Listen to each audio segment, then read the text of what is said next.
우크라이나 내부는 지금 전쟁을 오래 하고 국력이 피폐된 상황이고 많이 죽고 하다 보니까 내부적으로 사실 폭발이 일어나고 있는데, 사실 끌면 끌수록 불리한데 이 전쟁의 주인이 우크라이나가 아니거든요. 주인이 따로 있어요. 우크라이나는 하수인에 불과하기 때문에 자기네들 어떤 결정을 못하는 것이죠. 예, 반갑습니다. 진제일의 군사력 이해하기라는 블로그를 운영하고 있는 진제일입니다. 저는 한국국방연구원에서 책임연구원으로 퇴직을 하고 그동안 군사력 평가를 쭉 연구했었는데, 지금은 금호공대에서 조병교수를 하고 있습니다. 반갑습니다.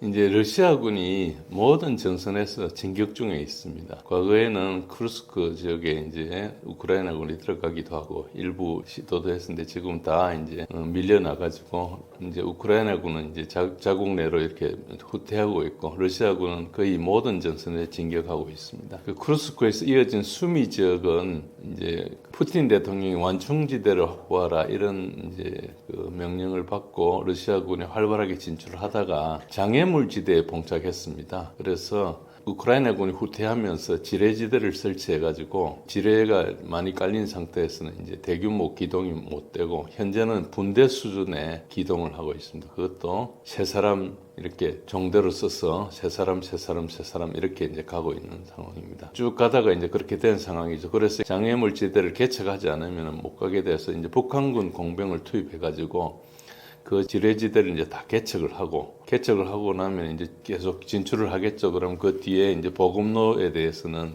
우크라이나 드론을 막기 위해서 그 도로에 거물을 설치합니다. 그 일을 이제 북한군이 하기로 됐다고 들었습니다. 지금 하고 있는지 할 예정인지 아직 그건 확인 못 되고요. 지금 아마 하고 있을지도 모르겠습니다.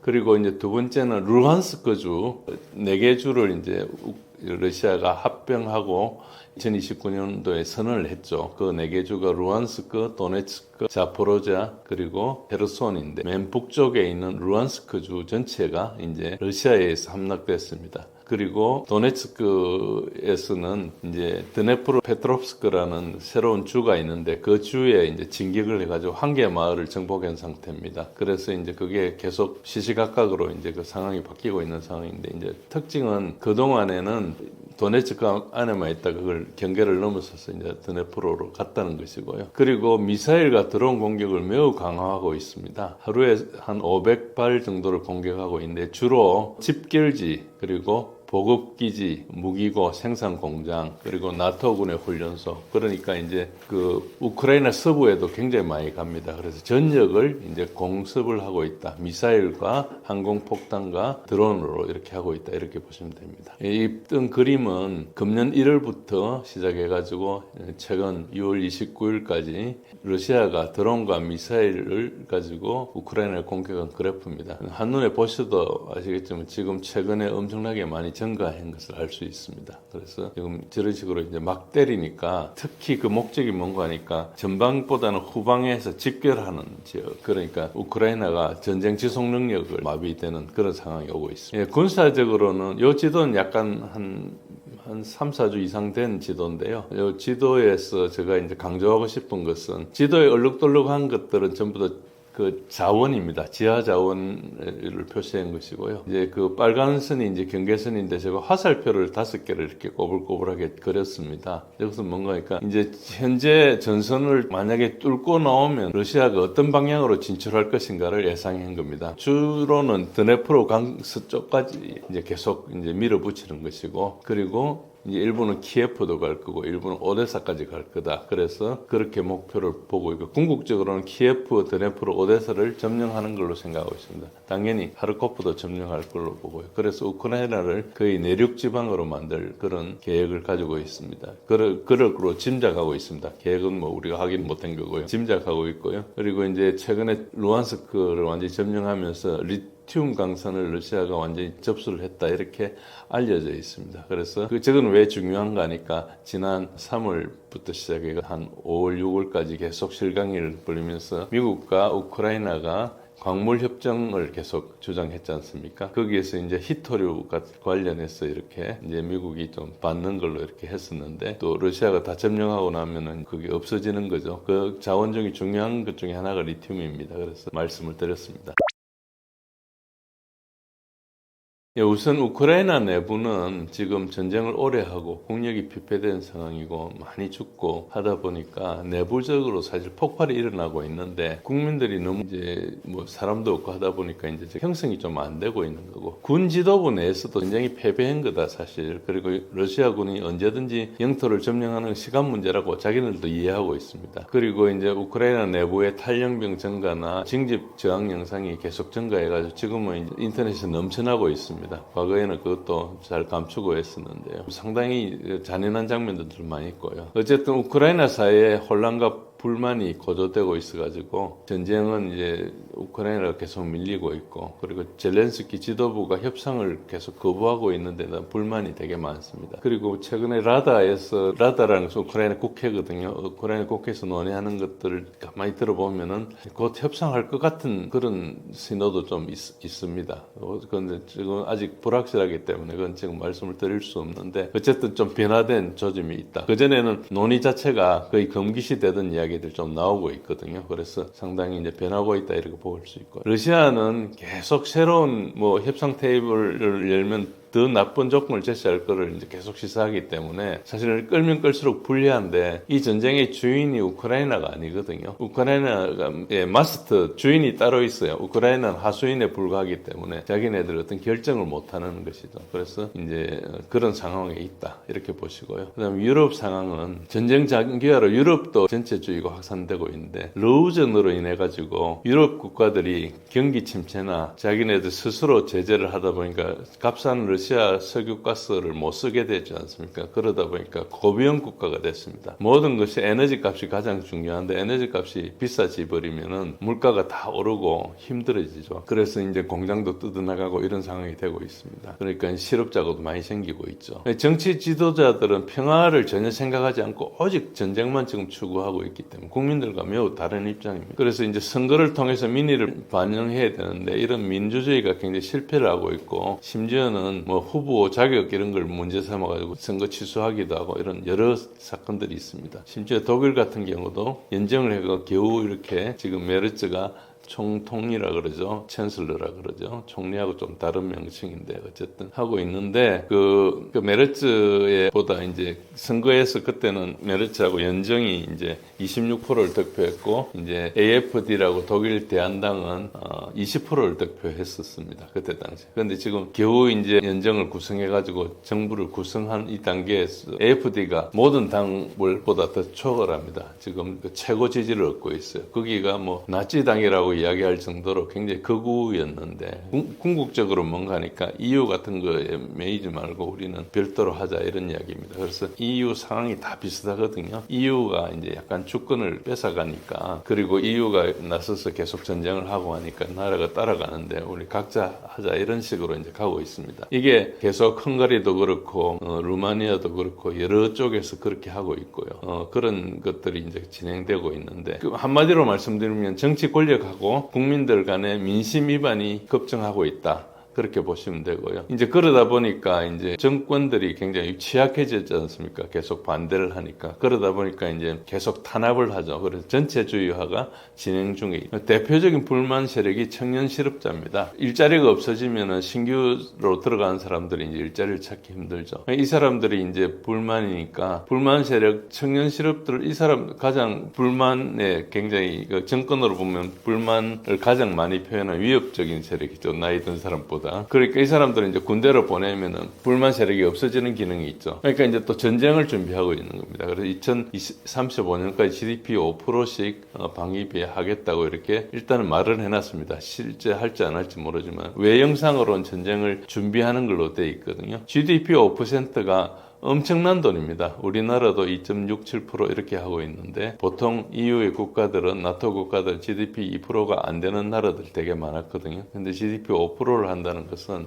거의 뭐 정부 예산의 많은 부분을 다 이제 국방 예산으로 써야 되기 때문에 저게 이제 상당히 힘든 상황이죠. 그렇게 들어가고 있다 생각하시면 됩니다. 그러다 보니까 이제 탄압을 하는데 이게 하나의 독일이고 영국은 더 심합니다. 그런데 지금 독일에서는 이제 뭐 경찰이 급습을 해가지고 예를 들어서 인터넷이나 이런 데서 정치인을 모욕하거나 그리고 온라인에서 정오와 선동을 일으키는 것을 개인을 찾아가가지고 잡아가고 하는데 말은 이렇게 뭐 정치인을 뚱뚱하거나 멍청하다 부르면 경찰이 자주 문을 부순다 이렇게 하고 있는데 사실 이게 1920년대 30년대 독일의 모습하고 굉장히 비슷합니다. 1차 대전 치고 나서 굉장히 사회가 힘들어졌을 때 여러 가지 선동 같은 거 하고 막 전체주의 같은 거 이런 게 났었거든요. 그래서 전체주의가 한 100년 주기로 오는가 이런 생각도 했습니다. 어쨌든 그 정도로 거의 그때와 비슷한 상황이라고 보시면 됩니다. 그리고 일반인들하고 달리 언론들은 선동을 하고 여론을 조장하는 건데 유럽 언론은 트럼프를 극혐하고 있습니다. 이 기사들 쭉 보시면 헤드라인만 보셔도 아실 겁니다. 트럼프를 굉장히 혐오한다. 그리고 F자가 욕이라는 건 아시죠?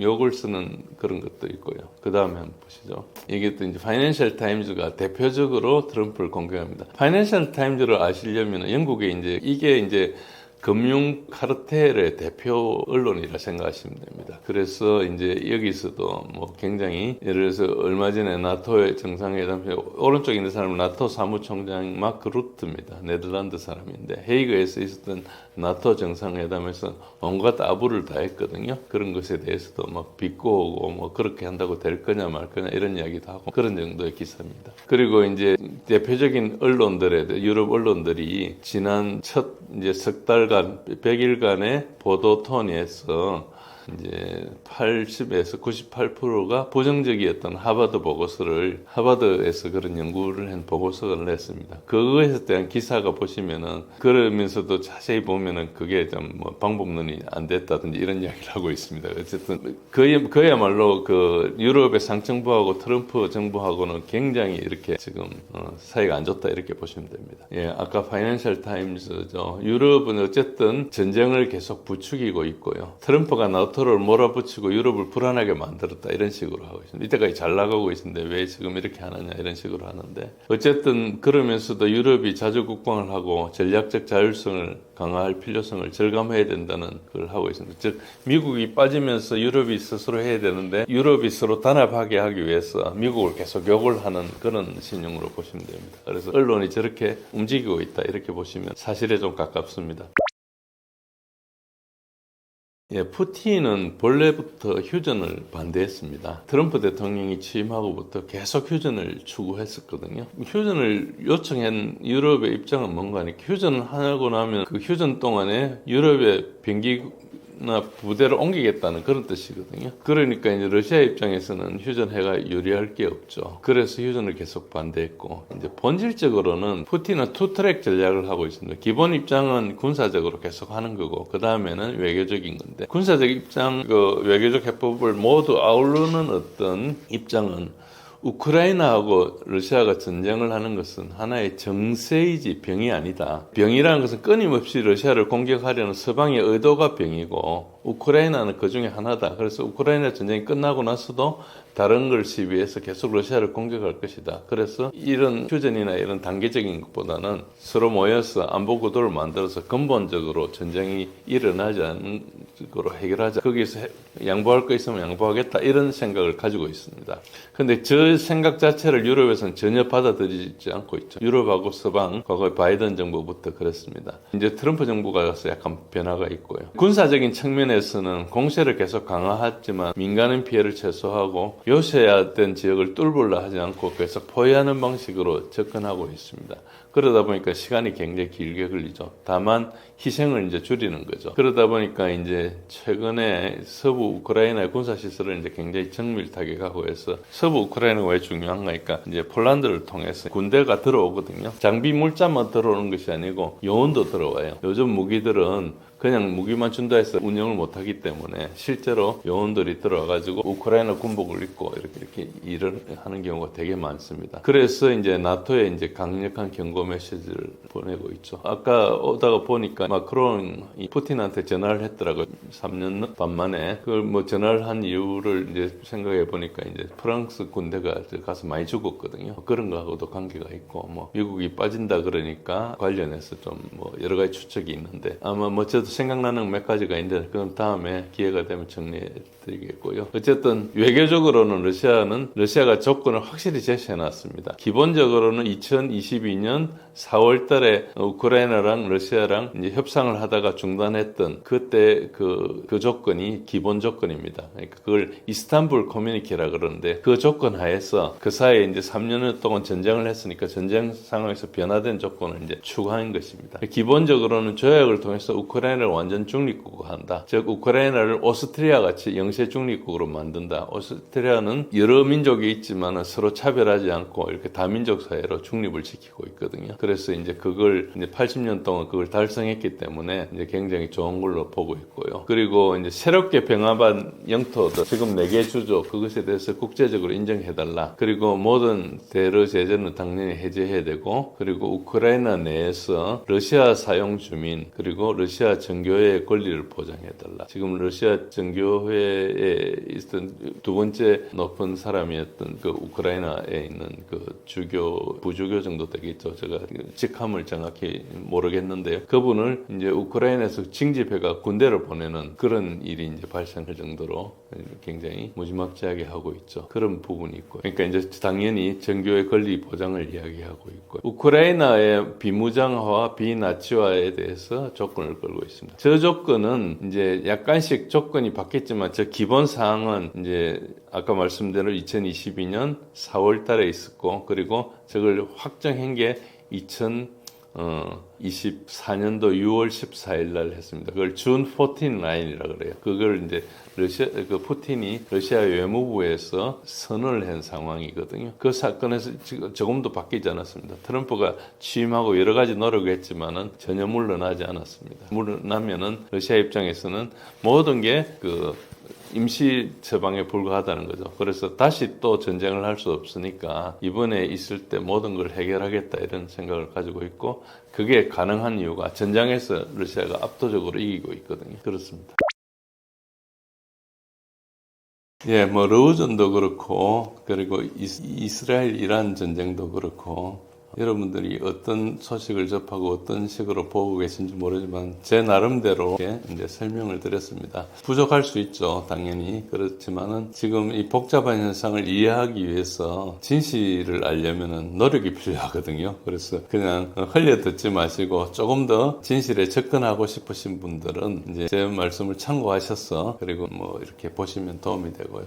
저는 이제 진제일의 군사력 이야기라는 블로그에서 본래 군사력 상황을 좀 설명하기 위해서 했습니다. 어로우전을 벌어지는 걸 보고 그걸 군사적으로 너무 곡해하는 언론 보도를 보고 이제 제가 파기 시작했는데, 이제 이스라엘이나 이런 것들도 이제 지금 국가 행위자로 설명이 좀 제한이 되거든요. 그래서 제가 말씀드린 내용을 포함해서 조금 다양한 심도 깊은 분석을 하면은 좀 알 수 있지 않나 이렇게 생각합니다. 제가 제 블로그에서 조금 구체적이고 깊은 이야기를 하기도 합니다. 시간이 없어서 자주 이렇게 글을 올리지는 못하는데, 어쨌든 오셔서 같이 보시고 논의도 하시고 같이 공부도 하시고 의견도 주시고 하면은 제가 발제하면 토론하는 그런 기분으로 하시면 서로 복잡한 걸 이해하는 데 도움이 되지 않을까 생각합니다. 장시간 들어주셔서 감사합니다.